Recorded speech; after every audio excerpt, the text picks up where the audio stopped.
Bonjour à toutes et bienvenue pour cette nouvelle semaine dans À table avec Annabelle. Très heureuse de vous retrouver et je vous garantis, nous allons avoir une belle semaine ensemble. Oui, je le dis toutes les semaines, mais c'est la vérité. Vous ai-je déjà menti? Non. Nous allons avoir une belle semaine.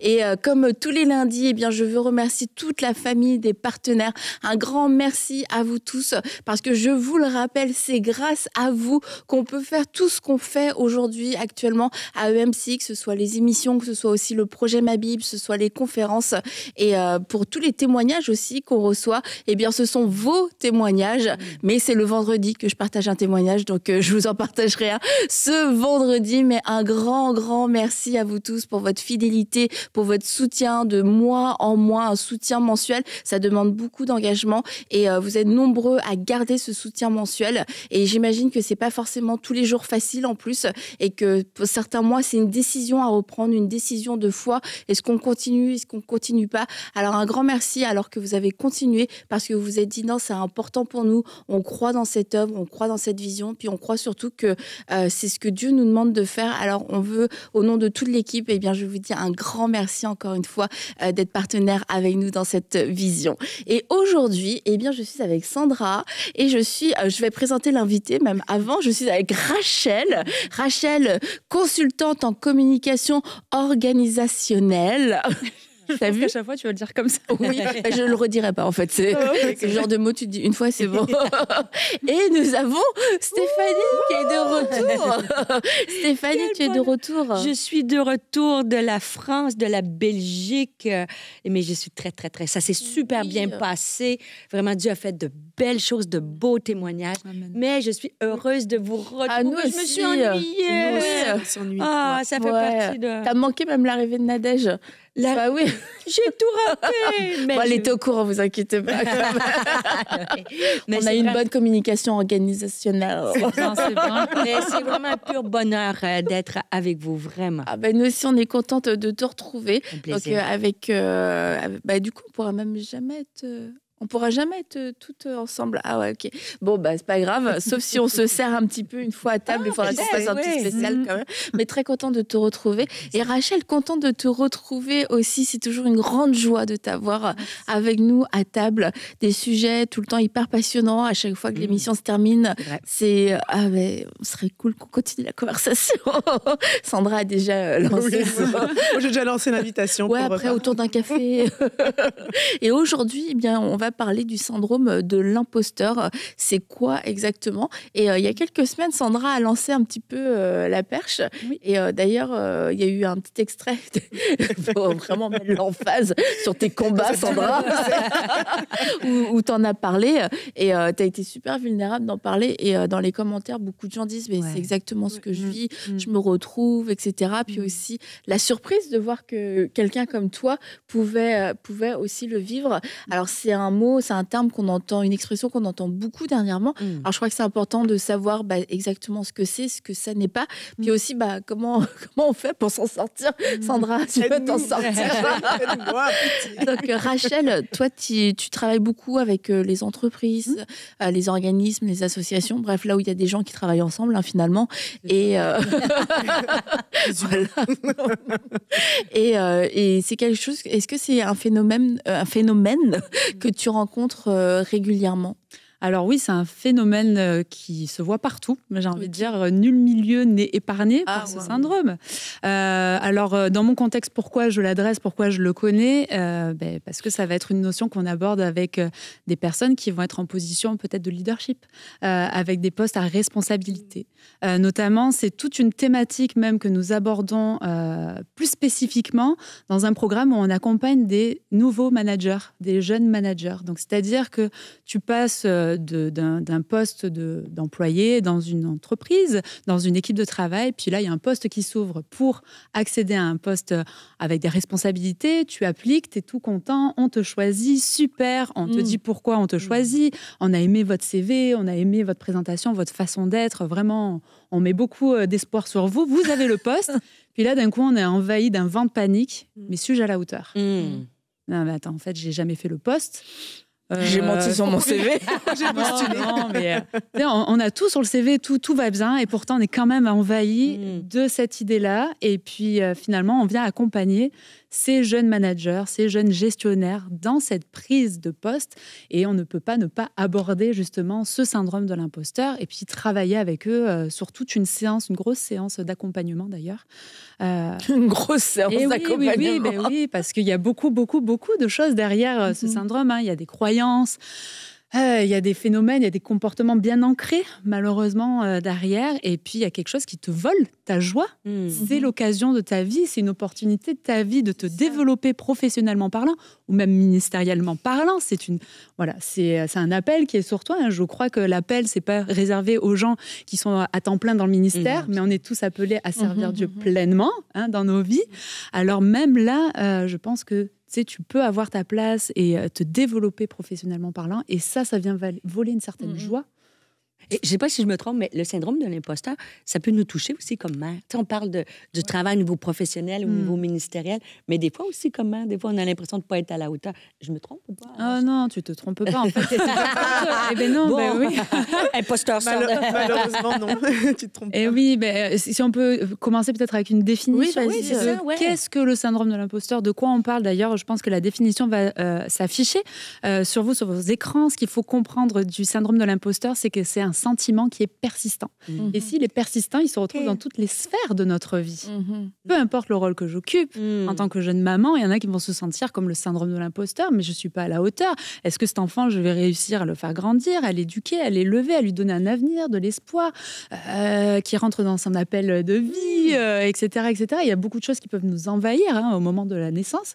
C'est quelque chose qui nous frappe aussi au travail, ministériellement parlant, à tout niveau et à toute saison de notre vie. Voilà, c'est un sentiment qui est persistant. Et ça, il faut insister. Ce n'est pas un manque de confiance, c'est un sentiment qui est persistant de ne pas être à la hauteur et qu'un jour, on va être démasqué. Démasqué comment? Qu'on n'est pas si compétent que ça, en fait. Et une autre notion très importante dans cette définition-là du syndrome de l'imposteur, donc je rappelle, c'est un sentiment persistant, c'est la peur d'être démasqué, et troisièmement, c'est un rapport au succès qui est vraiment très biaisé, dans le sens où on ne s'attribue jamais la réussite. Mais tu sais, c'est grâce à Dieu, c'est grâce à l'équipe, j'avais les conditions favorables. Là, on est dans le syndrome de l'imposteur. La différence qu'il y a peut-être avec un manque de confiance en soi, c'est peut-être des notions des fois qu'on n'arrive pas à dissocier. Et j'aime à le rappeler, c'est que le manque de confiance en soi, c'est je ne suis pas capable, je n'ai pas ce qu'il faut pour le faire. Et donc, une personne qui a un manque de confiance en soi ne va jamais se lancer. En revanche, quand on a le syndrome de l'imposteur, il se peut qu'on ait dit non plusieurs fois, etc. Mais à un moment donné, on n'a pas le choix. Là, on est embarqué dans un projet, on est embarqué dans une situation où il faut qu'on y aille. On a réussi. Alors, on ne va pas rentrer dans tous les détails, mais on a réussi. Puis à la fin, on vient nous féliciter. Bravo, j'ai vraiment apprécié, ça m'a parlé, ça m'a touché. Ou alors, c'est excellent ce que tu proposes, etc., etc. Et puis là, on n'arrive pas à accueillir et à recevoir une forme de reconnaissance ou une forme de réussite rétributive, finalement, au travail qui a été fourni. Ok. Wow. Donc ça, le fait de ne pas pouvoir recevoir en tout cas, ne pas pouvoir s'attribuer une part dans la réussite, ça va être un des indicateurs. Est-ce qu'il y a d'autres indicateurs qui, là, que si on s'auto-analyse, par exemple, c'est ça ou c'est pas ça pour moi? Comment savoir que l'on a le syndrome? J'ai pas envie de dire souffrir non plus. Déjà que syndrome, ça fait très médical. Quand même. Très maladif. Ce n'est pas une maladie non plus psychologique. Là, c'est des comportements que l'on a adoptés. Puis il y a encore, une fois, comme la personnalité, il y a de l'ordre de l'inné et puis de l'acquis, exactement. Donc, tu vas retrouver le mot est bien placé. Et puis ça fait longtemps que vous m'avez pas vu. Il fallait que je sorte un truc. Exactement. Donc oui, c'est sûr qu'il va y avoir des comportements. On parle même de cycle en fait de comportement. Le syndrome de l'imposteur a toujours la même façon de procéder lorsqu'il est dedans. Finalement, on lui propose un projet ou on lui impose un projet ou une action à faire. Il se dit je ne suis pas capable, je ne peux pas, je ne suis pas assez, etc. Mais bon, il va falloir que je le fasse. Et là, il y a deux choix. Et ils sont très paradoxaux, c'est ça qu'on dit Paradoxaux. Ouais, paradoxaux. Les choix, en tout cas, qui se présentent aux personnes qui ont le syndrome de l'imposteur, c'est que soit tu vas choisir la procrastination, soit tu vas choisir la surpréparation. Ah ouais. Je me reconnais là-dedans, Dans lequel? dans la surpréparation. Ah ouais. Essayer de compenser le fait que je pense que je suis pas à Passer. la hauteur. Ouais, pas à la hauteur, etc. Ok. Et c'est drôle Donc, ça parce aussi, que... c'est un autre symptôme. Exactement. Un des deux, du moins. C'est ça, la Exactement. Voilà. Donc, tu as la team un peu, tu sais, justement, de procrastiner jusqu'au dernier moment. De toute façon, ça va être un élément extérieur qui va faire que je vais réussir. Vu que je ne crois pas que je suis l'objet de la réussite ou que mon travail mérite des félicitations ou des bravos, donc je vais procrastiner. Et puis, en fait, je vais attribuer ma réussite à quoi? À la chance. Ah, il y avait Ou, des à mon travail. Exact. que j'ai Non, travaillé. mais Même pas? non, ouais, là, c'est Non, vraiment non. procrastiner, c'est à la chance. Donc, il y a eu des circonstances favorables qui ont fait qu'on a réussi. Celui qui se surprépare va dire c'est parce que j'ai mis beaucoup Ben voilà, d'efforts c'est ça que je dis, ouais. que j'ai réussi. Ouais. En vrai, c'est pas moi, c'est parce que j'ai travaillé tellement fort là, que Mm. j'y suis arrivée. Mhm. Donc là, il y a que des patterns comme ça qui se représentent jusqu'au prochain projet. Et puis, on retourne dans ces patterns-là et décide. Et une fois, si on accepte un projet et qu'on a le syndrome de l'imposteur, on va ressembler à quoi, en fait, comme équipier pendant le... Comme équipier, selon où on se place dans le projet, mais à quoi est-ce qu'on va ressembler? Comment est-ce qu'on va avoir tendance à travailler en équipe? C'est sûr qu'il y a des notions qui sont interreliées, donc le manque de confiance en soi, le manque d'affirmation de soi, le manque de valorisation. Donc après, ça va dépendre vraiment du type de personnalité. Je ne vais pas rentrer non plus que dans ça, les types de personnalités, mais on a des personnes épargnées, encore une fois, par le syndrome de l'imposteur. Il y en a qui ont peur d'être démasqués comme étant pas compétents, d'autres pas être à la hauteur, d'autres je vais pas être aimé, je vais pas avoir la reconnaissance peut-être qui va avec, parce que effort bénéfice, parfois il est trop lourd en fait. J'ai mis beaucoup d'efforts, les bénéfices sont peu sur la balance. Et là, on va tomber dans de l'épuisement aussi. Donc ça, c'est aussi je suis venue pour donner ce message-là aussi. Mais quel genre de coéquipier? Forcément, c'est quelqu'un qui n'a pas confiance en lui, peut-être justement avoir du mal à se valoriser, à prendre sa place, laisser beaucoup les autres peut-être prendre sa place ou prendre beaucoup de part dans le projet. Et puis toi, tu t'isoles et tu te surprépares et vraiment, c'est épuisant. C'est épuisant pour toi, mais c'est beaucoup de travail caché en plus. Je dois faire plus.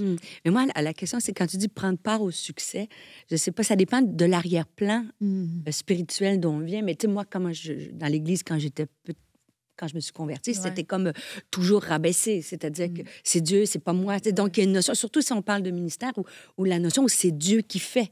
Tu vois, donc on peut tomber dans ce syndrome-là en disant, c'est pas moi, c'est juste Dieu, donc c'est tout. Et d'autres personnes, c'est l'inverse. C'est tout eux. La gloire est à eux. Et c'est, je pense, trouver l'équilibre entre Dieu m'a utilisé comme un canal, mes dons, et il me donne le succès, mais ça lui vole pas le succès à lui. Je sais pas, c'est ça qui est un peu... je sais pas si certains... encore, parce que dans certains cercles chrétiens, c'est pas si facile de prendre le crédit. Il y en a qui le prennent trop, mais il y en a qui le prennent pas assez, de dire, mais c'est pas moi, c'est Dieu. Mais c'est de trouver cet équilibre que, oui, c'est Dieu à travers moi. Et ça fait... Mais oui, mais on veut servir Dieu avec honneur, donc on se prépare, ne serait-ce que dans la prière, ne serait-ce qu'à travailler peut-être aussi notre don. On prend des cours, on se forme, n'est-ce pas? Donc, il y a toute cette part-là qui n'enlève pas que oui, Dieu le fait à travers moi, mais en même temps, j'ai fait ma part aussi. Et ce qui est beau dans le fait de servir Dieu, c'est le servir avec lui. Tout à fait. Donc, on est ensemble dans cet appel-là. Donc, il y a ce qui est de la part de Dieu qui m'a fait grâce. Je ne mérite rien. Il a mis ce don, ce talent en moi. Je ne mérite pas. Maintenant, c'est comme la parabole des talents. Qu'est-ce que je fais avec? Je l'enterre, je le travaille, je le fais fructifier. Qu'est-ce que j'en fais? Et donc là, effectivement, oui, il y a un équilibre encore une fois à tenir, parce que ceux qui ne sont pas du tout dans le syndrome de l'imposteur vont avoir d'autres traits, d'autres comportements. Parce que là aussi, avec le syndrome de l'imposteur, comment on se reconnaît qu'on est dedans? C'est qu'on manque toutes les opportunités. On n'en saisit aucune. Parce qu'on n'est pas capable. Est-ce que c'est vraiment ma place? Est-ce que quelqu'un ne le ferait pas mieux que moi? Donc, moi, personnellement, je me suis rendu compte que Rachel, tu dis oui à beaucoup de choses, tu sais pas dire non. Mais finalement, en m'analysant, j'ai dit non à beaucoup de choses. Beaucoup de choses, pourquoi? Parce que j'avais peur. Parce que c'était ça qui m'animait finalement. Non, Rachel, c'est pas il y a meilleur que toi, laisse la place, voilà, etc. Donc, il y a eu des histoires dans ma vie qui ont fait que j'ai plus eu le choix. mais tu dis non à tout et tu rates toutes les opportunités. Et jusqu'à quand vas-tu rater l'opportunité, la porte que Dieu t'ouvre, l'appel que Dieu a mis sur ta vie, par cette peur, en fait, qui t'anime et qui te tient prisonnier. Aussi, le syndrome de l'imposteur, c'est une prison mentale, c'est une barrière psychologique. C'est toi qui t'auto-condamnes. C'est toi qui te dis que tu ne peux pas. C'est la seule personne qui te dit que tu ne peux pas, c'est toi-même. C'est ça qu'il faut comprendre aussi. Donc, c'est très dur, c'est une réalité. Attention, quand je parle de prison psychologique, c'est vrai que peut-être l'image qui vous vient, c'est une prison sans barreaux, en fait. Tu es tout seul dans ta cellule, la porte est grande ouverte et tu restes enfermé. Mais ça me fait tellement penser. Juste une petite anecdote. Houdini, je lisais là-dessus et il y a un documentaire qui a passé à la télé. Je ne sais pas que je m'intéresse à Houdini, mais quand tu regardes Houdini, tu sais, c'est celui qui sortait les menottes ou les camisoles de force. Et il était vraiment pris dans une... Lui, c'était sa gloire d'aller... Il l'emmenait dans les prisons, il fermait à clé la porte de la cellule. Et puis lui, en quelques minutes, il sortait, tu vois, il faisait son truc à chaque fois. Et il y a une seule fois qu'il n'a pas été capable de sortir de cette cellule-là, parce qu'il pensait, il a pris son truc, il a fait son truc, il pensait que c'était barré, fermé à clé comme d'habitude. Mais en fait, la porte, elle n'était pas barrée. Et c'est la seule fois qu'il n'a pas réussi à sortir de la cellule. Et je me disais, c'est tellement... Et je l'appliquais dans ma vie à moi. Comment, des fois, je pense que la porte est fermée à clé, mais dans le fond, elle est ouverte, tu vois. Et lui, il n'a pas pu se libérer de cette cellule-là. Et c'est exactement... Mais c'est dans notre esprit que c'est fermé. Parce qu'avec Dieu, la porte est ouverte, tu vois. C'est une belle image. C'est beau, hein? J'ai une question. Est-ce qu'on peut avoir le syndrome de l'imposteur, mais ne pas manquer de confiance en soi? Avoir confiance en soi, en ce qu'on est capable de faire, ou peut-être en notre appel, ce genre de choses, mais quand même avoir le syndrome de l'imposteur, est-ce que ça peut quand même aussi être en opposé? Tout à fait, parce que, comme je disais, le manque de confiance en soi, ça peut être interrelié au syndrome de l'imposteur, mais c'est quand même deux notions complètement différentes. Le manque de confiance en soi, c'est je ne peux pas, je ne le fais pas. Le syndrome de l'imposteur, c'est j'y vais, parce que j'ai pas le choix, puisque je me sens poussée, puis que quelque part, j'ai cette intuition que oui, c'est mon appel, oui, il y a quelque chose à faire, bon, allez, je le fais, mais tu ne t'attribues pas la réussite. C'est ça la différence. C'est le manque de confiance en soi n'y va pas. Le syndrome de l'imposteur y va, mais a beaucoup de mal avec la reconnaissance. Tu vois. Okay. Est-ce que la reconnaissance ou la peur d'échouer? Les deux. Ouais. Parce que si j'échoue, en fait, je serais pas reconnue, tu vois. Tu vois, c'est la notion. En tout cas, ou si j'échoue, ça veut dire que j'étais réellement pas capable de le faire. Enfin, tu sais, ça va confirmation, une confirmation que tu n'étais pas... Et si on revient peut-être à ton histoire, à mon syndrome. Je trouve sur la table, comment... Est-ce que toi, tu sais quand ça a commencé ou finalement, c'est ça. Est-ce que tu t'identifies un moment où tu te dis j'ai l'impression que c'est là? Je n'ai pas de souvenir pour me dire, à partir de ce moment-là, je me rappelle, aussi loin que je me rappelle avoir été sur une estrade, je me rappelle l'avoir vécu, ce syndrome de l'imposteur-là. Je ne sais pas si c'est un lien avec le fait que je sois l'enfant du milieu, puis que, par exemple, les trois, mon frère et ma sœur et moi, on est dans la musique, fait qu'est-ce que j'avais cette peur-là de peut-être essayer de faire des choses, puis d'avoir vécu je ne sais pas, je dis ça, mais j'ai comme eu l'impression que j'avais peur du regard peut-être de ma famille, de mon frère et de ma sœur, du coup, je me suis enfermée un peu là-dedans. Mais depuis toujours, même quand les premières fois que je faisais la louange, je me rappelle, j'étais tétanisée à en pleurer, même pas être capable d'ouvrir la bouche parce que je me sentais vraiment pas à ma place.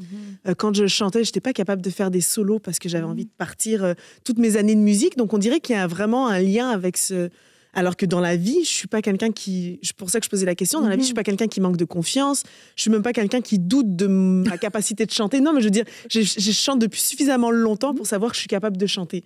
Mais dès que c'est un rapport avec l'estrade, là, c'est tout de suite dans mes pensées. T'es pas capable. Il y en a qui pourraient le faire qui sont meilleurs que toi. Pourquoi, en fait? Et même le succès, par rapport au succès, des fois, en fait, le succès, c'est pas, je le mérite pas, ce succès-là, parce qu'en fait, il y avait juste personne qui m'a démasqué où j'ai bien, tu sais, je me reconnais vraiment dans ça, là, le fait, j'ai tellement travaillé, j'ai tellement de techniques vocales et j'ai tellement maintenant baigné dans l'église, dans la vie spirituelle et tout ça, que oui, je le comprends, mais ça aurait pu marcher si ça avait été quelqu'un d'autre, tu vois. Fait que c'est plus comme ça que ça se manifeste. Mais il n'y a pas de moment où je peux te dire, à partir de là, c'est là que ça a commencé. Mais en fait, Sandra est la preuve que le syndrome de l'imposteur n'est pas basé sur les compétences. Non. Des fois, on a l'impression, on ne se sent pas compétent, mais en fait, la plupart des gens, corrige-moi, qui ont ce syndrome-là. En plus, ils ont les compétences. Tu sais, Sandra, elle chante hyper... Donc, c'est pas une question de compétence. C'est pour ça que c'est une question de porte ouverte, de dire, j'accepte pas parce que je suis choisie de Dieu, je suis équipée, ou dans mon poste de manager, peu importe, tu sais. C'est pas une question de compétence quand on se discrédite comme ça. Vraiment, vraiment. Puis j'aime bien, il y a aussi une chercheuse là qui est très connue pour le syndrome de l'imposteur. Et là aussi, la slide va s'afficher pour vous. Elle a décelé 5 types d'imposteurs. Alors peut-être qu'ils vont pouvoir se reconnaître. Dis-moi, c'est intéressant. Ça fait comme les petits là-dedans. Ouais, c'est ça. Donc c'est Valérie Young. Hein, je donne la gloire à qui il faut donner. Hein. Là aussi, donc on a dans le type de syndrome d'imposteur, le premier qui est l'expert. Donc lui, il va se dire, je ne suis pas légitime tant que je ne sais pas tout. Donc il y a peut-être quelqu'un qui doit l'entendre aujourd'hui. Ouais. Arrête d'aller chercher la formation de plus, le diplôme de plus, la reconnaissance académique de plus. Tu le sais, tu as été établi, tu as été choisi, tu as suffisamment de connaissances pour commencer quelque part. Peut-être que Dieu a mis en toi un rêve d'être conférencière dans ton domaine d'expertise, de prendre la parole ou même d'animer ton premier podcast, je n'en sais rien, mais tu te dis, je ne suis pas capable, de quoi je vais parler ? Tu as, je te le dis, incubé assez d'informations et de connaissances pour pouvoir commencer. Alors, lance-toi. Ensuite, on a le deuxième type qui est le perfectionniste, qui va se dire, lui, si ce n'est pas parfait, c'est un échec. Ensuite, on a la version super-héros. La super-héroïne. Avec la cape. Ouais, tu vois. Donc, c'est je dois tout assumer seule pour exceller partout aussi. Donc, je suis seule et je dois exceller partout. Ok. Après, on a le quatrième type d'imposteur qui est le génie naturel. Si j'ai du mal, c'est que je ne suis pas à ma place. Si j'ai de la difficulté, si c'est pas facile pour moi, c'est que je suis pas à ma place. Puis le dernier, c'est le solitaire. Je dois réussir sans aide, sinon je suis un imposteur. Ok. Bah là, la bonne nouvelle, c'est que ça peut mettre des mots sur certains profils.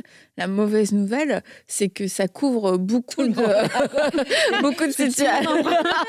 Quel cap porte-tu dans le génie. C'est ce que je me disais aussi dans le génie. Non, mais c'est qu'on voit que le syndrome de l'imposteur, ça peut toucher un petit peu tout type, comme tu l'as dit, tout type de personnes, mais dans le fait de tout savoir ou de tout faire, ou de tout faire, c'est un peu quand tu es dans le service, tu es dans l'aide, donc tu te dis, moi, ça ne me concerne pas, l'imposteur, c'est pour les gens qui font des trucs compliqués, tu vois. Le génie, ça c'est vrai. Moi, j'ai rencontré des gens qui sont extrêmement talentueux et dès qu'ils font face à une compétence qu'ils ne maîtrisent pas, mais qu'au final, ils vont maîtriser finalement très vite. Et c'est fou, en fait, de voir leur raisonnement et que toi, de l'extérieur, tu vois ces gens, mais tu te dis, mais tu as une capacité d'apprentissage qui est hors norme. Et là, parce que ça te prend même moins que la moyenne de la moyenne, là, c'est toi qui te sens mal à ce moment-là. Comment ça se fait? Je comprends pas ça, mais j'ai un problème. Non. Mais c'est ça, c'est que ça touche tous les profils. Et du coup, je me dis, est-ce qu'on peut avoir le syndrome de l'imposteur, mais plus ou moins? Tu vois, dans le sens où, quelquefois, ça peut se manifester selon peut-être l'intensité d'une situation, d'un défi, d'un projet, mais de ne pas l'avoir à temps plein, quoi. C'est juste quelque chose de temps en temps. Tu sais, c'est comme l'inné, l'acquis, en fait, finalement. Ça va être un peu dans le même registre. Il y en a qui ils l'ont depuis tout jeune. Ils n'arriveraient pas à mettre un épisode en particulier pour dire quand est-ce que c'est arrivé dans leur vie. Donc, ils vont le traîner un petit peu tout au long de leur vie. Il y aura des solutions, n'est-ce pas? Ils vont un petit peu le traîner. Et puis, il y en a, ils vont découvrir les HPI, ont une tendance à tomber dans le syndrome de l'imposteur, justement les hauts potentiels, même intellectuels aussi. Pourquoi? Parce que dans leur parcours académique, tout était facile. Et puis il arrive un moment où il faut qu'ils travaillent un petit peu, donc ils découvrent qu'il faut faire un petit peu d'effort. Et puis là, je suis pas capable, c'est pas possible. Ah ben non, mais ça marche pas. Mais en fait, et toute leur vie est remise en question, en cause à ce moment-là. Et là, c'est un vent de panique parce que eux ne le traînent pas depuis des années. Eux, c'est soudain, c'est brutal. Ils se prennent le mur en pleine face. Et donc là, c'est violent. C'est de toute façon, le syndrome de l'imposteur peut venir avec d'autres choses comme des grosses crises d'angoisse, d'anxiété, de la dépression. Je disais tout à l'heure de l'épuisement. qui mène aussi au burn-out. Parce qu'encore une fois, pour ceux qui le traînent aussi sur le long terme, c'est je dois travailler. Donc, je fais beaucoup d'efforts. Si je fais beaucoup d'efforts, c'est-à-dire que je travaille plus que les autres. Donc, en fait, j'ai même pas ma journée de 8 heures devant moi. Je vais faire des 10 heures, des 12 heures. Je vais travailler le soir tard. Je vais me lever tôt pour pouvoir être surpréparée à mon livrable ou au jour où je dois faire ce que je dois faire. Donc, j'ai mis beaucoup d'efforts. Cette fois-ci, ça tombe bien, tout le monde reconnaît que waouh, bravo, c'est génial, tant mieux. Donc, si tu veux, sur la balance effort, encore une fois, bénéfice, ça s'équilibre. Mais en fait, à la longue, on ne se rend pas compte, mais on creuse. Il y a plus d'efforts que de reconnaissance parce que, en fait, après, il peut y avoir même une dépendance à cette reconnaissance qui rétribue, en fait, encore une fois, ton effort. Et en fait, quand il y a un déséquilibre comme ça qui se joue, que tu mets toute ton énergie dans la préparation, après, juste un merci, waouh, bravo, c'était bien, ne suffit pas. Et tu tombes dans l'épuisement total. Ton corps te lâche et tu remets toute ta vie en fait en question. Puis d'avoir cette crainte d'être démasqué, tu vis comme quelqu'un qui est illégal en fait. Et ça demande aussi beaucoup d'énergie parce que tu es tout le temps en train de te demander mais est-ce que je vais être mise à nu? Et du coup tu compenses avec beaucoup de travail, mais tu compenses aussi avec beaucoup de protection, de carapace au cas où, parce que si je suis démasquée, c'est la fin de ma carrière, c'est la fin de mon opportunité, c'est la fin de la relation, c'est la fin. Donc tu vis en fait ton moteur de vie, c'est la peur. Et comme on le dit tout le temps, la peur est un très mauvais moteur qui va nous pousser à des excès, qui va nous pousser à des retranchements, à des attitudes qui vont avoir des préjudices. Et c'est sûr que à première vue, en fait, ça peut fonctionner. C'est ça qui est traître, c'est qu'à première vue, ça va fonctionner parce que je vais énormément travailler, je vais fournir beaucoup d'efforts, ça va fonctionner, on va me dire merci, je vais me sentir un petit peu mieux. Mais c'est de regarder à long terme, en fait, comment est-ce que je me sens, comment est-ce que j'aborde chaque nouvelle chose. Et puis, ça fait que, au final, on va devenir peut-être moins compétent et qu'on va perdre parce que c'est tellement demandant pour nous. Et c'est là où les gens vont dire finalement, tu vas voir de la déception dans le regard de quelqu'un et tu souffres déjà du syndrome de l'imposteur. Tu te dis, ce jour est arrivé. Et quand ce jour est arrivé, qu'est-ce qui se passe? Un concept très puissant, très fort, c'est la prophétie autoréalisatrice, là. Donc, je voulais laisser Rachel le dire. Non, mais tu sais, ça paraît comme un grand mot, mais c'est exactement ce que tu viens de décrire. C'est-à-dire que quand je suis en situation de stress, là, imaginez que je me laisse envahir par une peur de prendre la parole, par exemple. Puis là, ça commence à se voir. Je prends ma tâche, je suis comme ça. Même les émotions sont contagieuses. Je vous renvoie le malaise, la gênance qui est là. Puis finalement, les temps de silence vont me bloquer, vont me braquer. Je ne suis pas au meilleur de ma performance. Est-ce que ça remet en question mes compétences, toute la préparation que j'ai eue en amont? Non. Mais mon état de stress, lui, va me rendre et me faire perdre mes moyens. Puis finalement, je suis plus capable d'aligner mes mots. Puis finalement, je sais plus ce que je dois dire. Puis finalement, j'ai l'impression que je sais plus rien.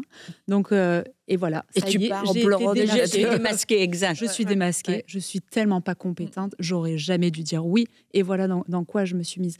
Et donc, cette étape psychologique ne nous met pas dans des bonnes dispositions pour réussir. Et la prophétie autoréalisatrice, donc ce que je pense, de toute façon, je vais être démasquée à un moment donné. Et bien voilà, je l'ai réaliser moi-même. J'ai mis toutes les conditions favorables pour m'amener à cette conséquence-là. Donc, on se sabote soi-même. On se sabote soi-même. Syndrome de l'imposteur, c'est de l'auto-sabotage. On s'enferme, encore une fois, tout seul. On se freine tout seul. Et du coup, la bonne nouvelle, Rachel, pour s'en sortir... On a des exemples dans la Bible. Il y avait 2 exemples sur lesquels évident, là, Gédéon. J'aime bien cette image qui est tout seul là dans sa taverne à battre du froment et puis Dieu lui dit allez maintenant lève-toi vaillant héros. Et comment il le sait que c'est un vaillant héros? Il a jamais mené un combat de sa vie à ce moment-là que je sache. Il n'a pas fait ses preuves, mais Dieu voit en lui en fait l'appel et la mission qu'il y a. Si tu veux dire 2 mots? Non, okay. C'est mon texte préféré. Ah oui? Mais oui, parce que mon texte préféré. Mais j'ai la Sunamite. Non, mais dans un autre sens, la Sunamite, c'est Sadoula. Mais lui, c'est qu'il part d'un ado, il va devenir un grand chef. En fait, tous les personnages de la Bible sont les préférés de Stéphanie. Il a raison, parce qu'il n'y a rien, puis il va devenir un grand leader spirituel. Bon, j'arrête tout. Mais j'aime trop la Bible, moi, vas-y. J'aime trop la Bible. Mais j'aime ça. Et puis, en fait, qui on est pour dire non, merci, mais non, je ne veux pas y aller. Et en plus, à Dieu, on va lui dire non. Ouais. Mais moi, je t'appelle, vaillant héros, vas-y, lève-toi, je t'ai établi, vas-y, maintenant, prends ta place et fais ce que tu as à faire. Fais ce pourquoi je t'ai créé. OK. Et là, mon deuxième exemple préféré, moi, c'est Moïse. Oui. Moïse. Il négocie avec Dieu carrément. Mais t'as vu comme il négocie, puis comme il se fait remballer. Tu es en train de perdre patience avec lui, là. J'aime trop. Mais il faut remettre les choses dans son contexte. Moïse, c'est qui? Ah là là, il a quitté sa principauté, là, son rôle son royaume avec. Il a l'habitude d'être entouré, d'être servi, d'être petits oignons même. Hein. C'est la prunelle des yeux. Il est sauvé des eaux. C'est l'enfant qu'on va chérir quand même. Puis là, son monde s'effondre. Il découvre qu'il n'est pas du tout égyptien, qu'il fait partie du peuple hébreu, le peuple qui a été opprimé depuis toujours. Il a appris même à mépriser quelque part, à écraser. Bon, voilà, hein, c'est comme ça. Et puis, il quitte tout ça sur quand même quelque chose de grave, un meurtre. Donc, une culpabilité énorme à tout ça. Et puis 40 ans dans le désert, tu te retrouves tout seul à faire quelque chose qui n'a rien à voir avec tout ce que tu as connu, berger. Donc tu es tout seul avec ton troupeau, ok, mais et à s'en vouloir d'avoir commis cette action. Et la culpabilité énorme en plus. Donc qu'est-ce que tu choisis de nourrir dans ce désert-là pendant 40 ans Donc, à un moment donné, oui, il y a le buisson ardent, et ça prenait, je pense, un buisson ardent là dans sa vie. Et puis, alors qu'il est en pleine crise identitaire, je ne suis pas égyptien, je suis hébreu, je ne suis pas prince, je suis berger. C'est quoi ma vie? À quoi elle ressemble ma vie? Il n'y a pas d'après. Il n'y a pas d'après. Et ça prend un buisson ardent. Dieu qui se révèle pour la première fois, je suis celui qui est, il lui donne son nom. Donc voilà mon identité à moi, et voici l'identité à laquelle je t'appelle, tu vas être le libérateur, tu vas libérer mon peuple. Puis là, une négociation. Non mais, je ne sais pas parler, puis qui je suis, puis... Et Dieu qui lui répond, mais qui a créé la bouche de l'homme? De qui a créé la bouche de l'homme quand même? Et donc si en ce moment, quelqu'un nous écoute et doute de sa légitimité de dire, mais... Peut-être je suis encore un adolescent, une adolescente, une jeune fille, un jeune homme. Je n'ai pas fait mes preuves, je ne sais pas ce à quoi je suis appelée, je ne sais même pas quel genre d'études, je ne sais même pas quel est mon appel de vie. Et pourtant, tu le sens, tu le sais. Dieu t'a appelé à quelque chose. Réponds, me voici. Je t'en supplie, réponds, me voici. Et puis comme Moïse, si tu as une excuse quelconque, attention, hein, Dieu va te dire, c'est moi qui mettrai les mots dans ta bouche. Tu n'as à craindre rien du tout. Et si Moïse était resté ancré sur ses positions, à douter, à ne pas y aller, pas du tout, il serait passé à côté de quoi? Les 10 plaies, là, c'est quand même extraordinaire. Waouh! Ah oui, tu es celui qui y est et tu m'accompagnes à travers ces 10 plaies. Je change l'eau en sang, voilà. Donc, il y a plein de choses qui se font. La mer Rouge, on sait, le libérateur, puis tout ce qui va être accompli à travers Moïse. Et en fait, c'est ça aussi que ça nous apprend sur le syndrome de l'imposteur. Quand tu dis oui à Dieu, que tu abandonnes ta peur et que tu lui fais confiance, alors là, tu entres dans quelque chose de l'extraordinaire, qui sort vraiment de l'ordinaire, dans le sens où tu fais ton appel avec Dieu. Ce n'est plus sur toi que ça repose, sur ce que tu penses de toi, sur tes compétences, ce que tu as, ce que tu n'as pas d'ailleurs. Parce que parfois, Dieu appelle des gens qui, on dirait qu'ils n'ont pas de compétences extraordinaires, et pourtant Dieu les équipe. Au moment où ils se mettent en marche, ils font ce pas de foi. On en a vu des gens autour de nous qui, ils sortent du lot, mais ils ont fait ce pas de foi et Dieu les a équipés. Dieu a béni justement cette confiance vraiment aveugle qu'ils sont en train de faire à travers ce ministère-là. Et donc, si tu ne dis pas oui, si tu n'abandonnes pas tes peurs, tu ne verras jamais ce que Dieu veut faire à travers toi, à travers ton appel, à travers ton ministère et à travers tout ce que tu as à accomplir ici-bas. Donc, je trouve que c'est un très bel exemple aussi. Donc, pour vaincre ce syndrome-là, c'est bien sûr notre confiance en Dieu, mais est-ce que tu dirais aussi tu parlais des tests de personnalité, je sais que c'est votre force, de connaître ses compétences? Est-ce que ça nous aide ou parce que parce qu'on se dit que ça ne dépendait pas de nos compétences, mais si on connaît nos compétences, est-ce que ça nous aide à vaincre ce syndrome? Oui, tout à fait. C'est ce que je dirais, c'est qu'il y a plusieurs pistes en fait de solutions. Là, je donne la version, c'est la première qui pour moi c'est essentiel. Oui, non, mais c'est la première, c'est certain. C'est là que ça se joue. Et après, dans le fait, dans la pratique, effectivement, il y a des petites choses à mettre en place et des petits exercices. Et évidemment, je trouve que les tests de personnalité sont vraiment un très bon point de départ, comme je le dis à chaque fois, pour se découvrir, connaître ses forces. En fait, ce qui est facile facile pour toi ne l'est pas forcément pour quelqu'un d'autre. Et donc là, tu peux comprendre que, OK, Dieu m'a créé avec ces forces-là et tu vas te rendre compte que finalement, l'appel qui est dans ta vie est parfaitement aligné avec ta personnalité et ce que Dieu a déjà placé en toi. Effectivement, tu vas découvrir tes points de vigilance. OK, je ne vais plus avoir peur d'être démasqué sur quelque chose qui m'échappe. Maintenant, c'est nommé. OK, c'est ça que je dois travailler. Donc, OK, maintenant, on le sait, je vais développer des compétences. Personnalité, c'est des préférences comportementales. Ce n'est pas une question de pas de capacité, pas de compétences. C'est pas parce que je suis introvertie que je ne serai jamais appelée à prendre la parole. Et c'est pas parce que tu es extravertie qu'à un moment donné, tu ne seras pas appelée à te poser, à écouter. Je caricature un petit peu. C'est une question de compétences. On va développer des compétences tout au long de notre vie et Dieu nous équipe. Et puis, il y a d'excellentes formations. Ça, c'est peut-être le premier exercice. Le deuxième, c'est vraiment de faire une liste des actions que vous avez déjà menées tout au long de votre vie et de dire de quoi vous êtes le plus fier comme réalisation et pourquoi vous êtes fier d'avoir réalisé ça.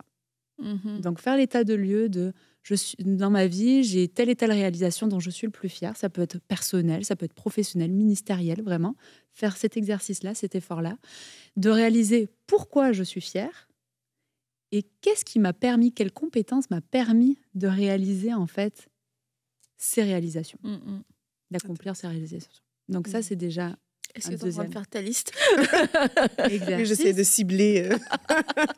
Donc ça, et puis je dirais vraiment un troisième qui avait été nommé par Sandra dans une émission précédente, c'est de s'entourer. S'entourer de gens bienveillants. Après, je veux croire que nous avons tous un rôle à jouer, toutes et tous un rôle à jouer dans ce syndrome-là, auprès des personnes qui souffrent de ce syndrome aussi, de vraiment être celle qui encourage, qui est prompt à encourager, qui est prompt à bénir, qui est prompt à rappeler « j'aime ça de toi vraiment parce que tu vois, quand tu l'as dit, quand tu l'as fait, ça a fait la différence, as-tu remarqué ?» Et de s'entourer de personnes qui n'ont pas de sentiment de menace vis-à-vis de toi, qui t'aiment profondément et qui vont bâtir un petit peu justement ce recul que tu n'arrives pas à t'attribuer, ces résultats que tu n'arrives pas à te donner aussi. Donc, ça va participer à tout ça. Moi, ce qui m'a aidé dans le syndrome de l'imposteur, c'est la question de, tu sais, le verset qui dit « À qui veux-tu plaire? Est-ce que tu veux plaire aux hommes ou tu veux plaire à Dieu? » Donc, quand tu arrivais pour faire quelque chose, je me disais, même si j'ai un échec ou même si je me sens pas la compétence, mais est-ce que ce que je fais, ça plaît à Dieu? Parce que moi, j'ai lutté avec le regard de mon père. Tu sais, nous, la performance, c'était tellement l'excellence. Donc, moi, dans mon syndrome, ça veut dire aussi à la fin, quand toute la personnalité, la peur, puis de dire à la fin, que j'ai réussi ou pas, j'ai pas réussi. Est-ce que Dieu a pris plaisir comme un bon papa? Si c'est oui, le succès, il t'appartient, Seigneur, parce que moi, j'ai fait ce que tu m'as demandé. Donc, ça, à chaque fois que j'arrive, mettons, pour prendre la parole à la fin, tu sais, on a tout dépensé, puis je dis, mais Seigneur, est-ce que toi, ça t'a plu? Moi, ça m'aide à prendre ma place. Moi, c'est Moïse aussi, dans Exode 33, quand justement, il doit aller, puis que Dieu lui dit, je vais t'envoyer un ange, et que Moïse lui dit, mais moi, j'irai pas si c'est pas toi-même qui viens avec moi. Ça, c'est aussi ça qui m'aide dans mon syndrome de l'imposteur. C'est Moïse, il devait y aller, il y avait quand même un ange et tout ça, mais c'est Seigneur, en fait, oui, je suis capable de le faire, oui, je peux amener, mais Seigneur, je ne peux pas le faire sans toi. Et j'ai mes compétences, je me suis préparée, j'ai fait ce que je pouvais, mais en fait, mon Dieu, si tu n'es pas avec moi, que tu ne marches pas avec moi, en fait, je sais que j'y arriverai pas parce que ce qui vient compléter mon imperfection, finalement, en fait, c'est toi et c'est ta puissance en moi. Et même dans les plus grandes imperfections, quand Dieu est avec nous, ça a plus de grands fruits que quand on était au contrôle de tout. Exactement. Vraiment. Ce syndrome, il porte quand même bien son nom, syndrome de l'imposteur, parce que ça nous rappelle qui est le père du mensonge. Et le père du mensonge, c'est le diable, en fait. Et il veut venir, comment il peut nous attaquer? Ça va être à travers de ces bombardements de mensonges et qui, à un moment donné, deviennent ça devient une vérité. Et c'est là où on peut basculer et c'est là où on a du mal à se dire mais qu'est-ce qui est vrai, qu'est-ce qui est pas vrai? Peut-être que c'est la vérité en fait. Peut-être que je suis pas compétente, peut-être que je suis pas appelée. Mais se rappeler aussi de qui est Dieu, comment Dieu me parle. Est-ce que vraiment Dieu va me parler si j'ai quelque chose à changer, s'il y a quelque chose dans lequel j'ai besoin de grandir? Est-ce que Dieu va me parler en me pointant du doigt? Espèce de grosse nulle, tu vas jamais réussir, t'es pourri, les autres sont meilleurs que toi. Mais en fait, c'est pas le langage de Dieu. Non. Et c'est pas son cœur non plus envers moi. Et du coup, de se dire à ce moment-là, déjà, c'est pas Dieu qui est en train de me parler. Parce que je pense que des fois, on tombe aussi dans le syndrome de l'imposteur parce que c'est un mélange, en fait. Et puis, plus on l'écoute et plus ça devient extrêmement confus entre ce qui est vrai. Et puis, tu sais, ça vient avec des mensonges, mais avec des faits. Regarde, t'es nul, regarde, là, t'as échoué. C'est vrai, j'ai échoué. Seigneur, tu veux me parler? Non, si on arrive à comprendre, non, c'est pas la voie du bon berger. Là, je suis en train de me faire attaquer, je suis en train de me faire intimider. Et Seigneur, si toi, tu veux me parler, tu vas me parler différemment. Et tu vas me parler avec amour. Et quand tu vas me parler, même si j'ai besoin de corriger quelque chose, ça reste édifiant à chaque fois que Dieu nous parle. Et ça reste dans l'amour. Donc, c'est d'identifier qui nous parle déjà. Et de se dire aussi, c'est pas une finalité de vivre de cette façon-là et de pouvoir juste gérer le syndrome de l'imposteur, se dire je vais gérer, non, je peux faire mieux comme Gédéon et comme Moïse et comme la Bible nous dit, c'est de surmonter le mal par le bien et c'est de dire ok, je suis attaquée, j'ai envie d'arrêter, j'ai envie de céder à ces mensonges, de céder à cette pression et de dire non, et bien je vais dire oui et c'est comme ça aussi que je vais vaincre et il y a des gens à côté de nous qui vont réussir facilement dans le sens où c'est rapide pour eux, c'est des HPI de tout. Et puis il y a des gens un peu plus peut-être que pour nous ce sera plus difficile d'aller vers des grands oui de destinée, vers des pas de foi, mais peu importe en fait, le principal c'est de réussir à dire oui. Et Rachel, tu nous l'as dit, par pitié, mais dites oui, oui, j'y vais, oui, envoie-moi, oui, c'est moi, oui, c'est moi, ce vaillant héros, cette vaillante héroïne dont tu parles, tu ne t'es pas trompé, oui, tu me parlais à moi. Et de faire plus confiance à ce que Dieu va nous dire que à ce que nous, on va dire de nous, à ce que le diable va dire de nous, à ce que des gens malveillants peuvent dire de nous. Et c'est de mettre notre foi dans la parole, dans la vérité de Dieu. Et c'est ça qui va aussi amener la vie dans votre cœur. Alors résistez, résistez. Nous résistons ensemble à son syndrome de l'imposteur. Et je crois que de vaillantes héroïnes sont appelées à se lever et à ne plus céder à ces mensonges. Alors lève-toi, vaillante héroïne. Et nous, on va se retrouver mercredi. Rachel, tu seras encore là. C'est trop chouette, Rachel, c'est trop intéressant. Donc, à mercredi. Bye bye.